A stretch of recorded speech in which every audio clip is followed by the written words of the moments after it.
আসসালামু আলাইকুম ফ্রেন্ড, সবাই কেমন আছেন? আশা করি সবাই খুব ভালো আছেন। ওয়েলকাম টু মাই চ্যানেল রুমার রান্নাঘর। নতুন একটা রেসিপিতে সবাইকে স্বাগত জানাই। তো ফ্রেন্ডস, আমার আজকের রেসিপি মতিচুরের লাড্ডু। তো চলুন ঝটপট বানিয়ে দেখাই। তো প্রথমে একটা পাত্র নিয়েছি, যার মধ্যে ব্যাটারটা আমি রেডি করে নেব। আর এই ব্যাটার বানানোর জন্য নিয়ে নিচ্ছি 1 কাপ পরিমাণ বেসন, এবং এই 1 কাপ পরিমাণ বেসনের জন্য 1 কাপ পরিমাণ পানি। পুরো পানিটা একদম চোখ বন্ধ করে দিয়ে দেবেন, আর খুব ভালোভাবে ব্যাটারটা মেখে নেবেন যাতে কোনো লাম্পস না থেকে যায়।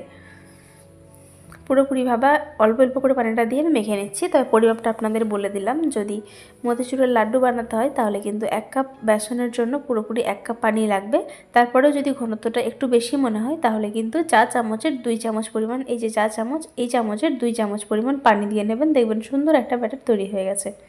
নির্দ্বিধায় কিন্তু 1 কাপ বেসনের জন্য 1 কাপ পানি দিয়ে দেবেন, আর এভাবে টপ টপ করে পড়তে থাকবে দেখবেন। আর চামচের গায়ে একটা এরকম হালকা মতো একটা প্রলেপ পড়বে সুন্দরভাবে, তাহলে কিন্তু ব্যাটারটা রেডি হয়ে যাবে। একটা পাইপিং ব্যাগ নিয়েছি, তার মধ্যে কিন্তু ব্যাটারটা দিয়ে দিচ্ছি। আপনাদের কাছে যদি পাইপিং ব্যাগ না থেকে থাকে, যে কোনো দুধের প্যাকেট নিয়ে আপনারা কিন্তু এই কাজটা করে নিতে পারবেন। তো আমি অনেকটা ব্যাটার দিয়ে নিচ্ছি, আর তেল আমি কড়াইতে বসিয়ে দিয়েছি। তো তার আগেই মুখটাকে ভালো করে বন্ধ করে নিতে হবে।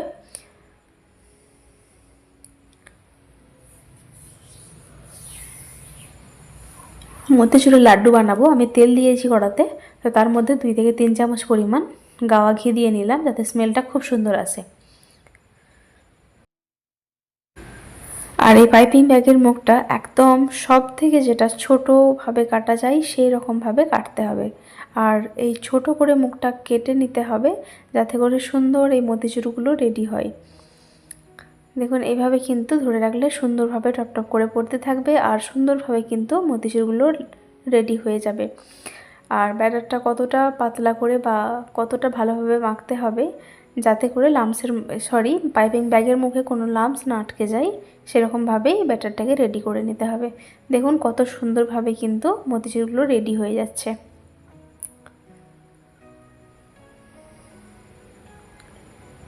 এইভাবে পাইপিং ব্যাগটাকে নিয়ে ঝাঁকাতে থাকলেই সুন্দরভাবে কিন্তু মতিচুরগুলো রেডি হয়ে যাবে। এই মতিচুরের লাড্ডু বানানো একটু সময় সাপেক্ষ, তবে ঘরে বানানো জিনিসের স্বাদই কিন্তু আলাদা হয়।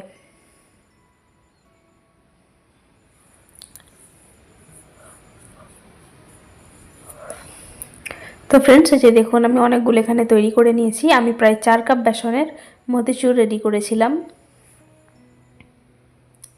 আপনারা আপনাদের প্রয়োজন মতো মেখে নেবেন। তবে পরিমাণটা আমি আপনাদের আবার বলে দিচ্ছি, পরিমাপটা 1 কাপ বেসনের জন্য 1 কাপ পানি, একদম পারফেক্ট মাপ। চাইলে আরও 2-1 চামচ আপনারা অ্যাড করে নিতে পারেন, তবে কম দেবেন না। দেখুন কি সুন্দরভাবে মতিচুরগুলো রেডি হচ্ছে, প্রত্যেকটা প্রায় একই হচ্ছে। তো একটা একটু ছোট বড় আছে, দেখুন কতটা সুন্দর লাগছে মতিচুরগুলো। তো মতিচুরগুলো এখন আমার রেডি হয়ে গেছে, 4 কাপ পরিমাণ বেসন আমি নিয়েছিলাম। তো ফ্রেন্ডস, এখন রসটা তৈরি করে নেব। তো মতিচুরগুলো তেল থেকে কিন্তু খুব ভালোভাবে ছেঁকে নিতে হবে। তেলটা যদি খুব ভালোভাবে ঝরিয়ে না নেওয়া হয়, তাহলে রসে দেওয়ার পরে তেল থাকার কারণে মতিচুরগুলো ভাজা ভাজা হয়ে যাবে, লাড্ডুর শেপটা দিতে পারা যাবে না বা দিতে পারবেন না। প্রথম হয়তো অনেকেরই কষ্ট মনে হতে পারে, তবে একবার একটু সাহস করে বানিয়ে দেখুন, অনেক সোজা এই মতিচুরের লাড্ডু বানানো। তো সেম কড়াইতে নিয়ে নিচ্ছি আমি চিনি, 2 বাটি পরিমাণ চিনি নিয়ে নেব।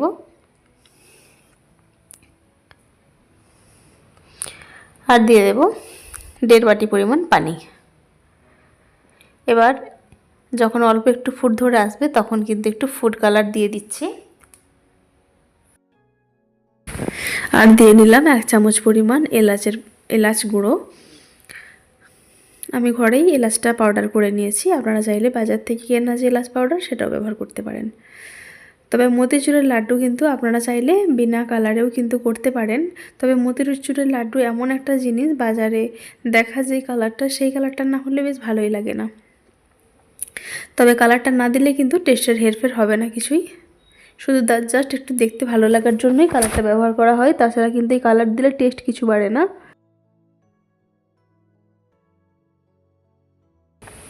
দিয়ে দিচ্ছি কয়েকটা তেজপাতা, আর এখানে দিয়ে দেব মগজদানা। তো ফ্রেন্ডস, মতিচুরের লাড্ডু বানানোর জন্য কিন্তু মিষ্টির যে রসটা বানাবেন সেটাতে কিন্তু 1 তার বা 2 তারের এরকম কোনো ব্যাপার নেই। ভালোভাবে ফুটে উঠলেই কিন্তু মতিচুরগুলো দিয়ে দেবেন। 3 থেকে 4 ফুটে ওঠার পরে 3 থেকে 4 মিনিট ভালো মতো ফুটিয়ে নেবেন। ওই যে বলে না, মিষ্টি করতে গেলে 1 তার বা 2 তার, সেরকম কোনো ব্যাপার কিন্তু এই মতিচুরের লাড্ডুর মধ্যে নেই। দেখুন কতটা সুন্দর কালারটা লাগছে, দেখে এখনই খেতে ইচ্ছা করছে। সত্যি ফ্রেন্ডস, অসাধারণ হয়েছিল কিন্তু মতিচুরের লাড্ডুগুলো। আপনারাও চাইলে কিন্তু বাড়িতে বানিয়ে ফেলতে পারেন।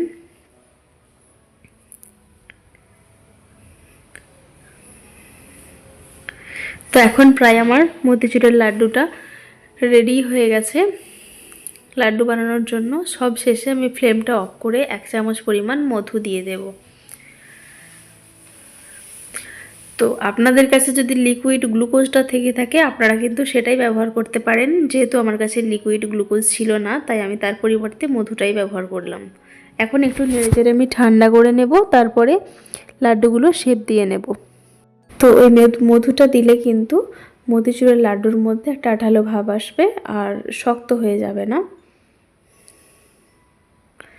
তো এই ছিল আমার আজকের রেসিপি। কেমন লাগলো আপনাদের কাছে? যদি ভালো লেগে থাকে অবশ্যই একটা লাইক, কমেন্ট, শেয়ার করে দেবেন। দেখা হবে আপনাদের সাথে পরবর্তী নতুন একটা ভিডিও নিয়ে।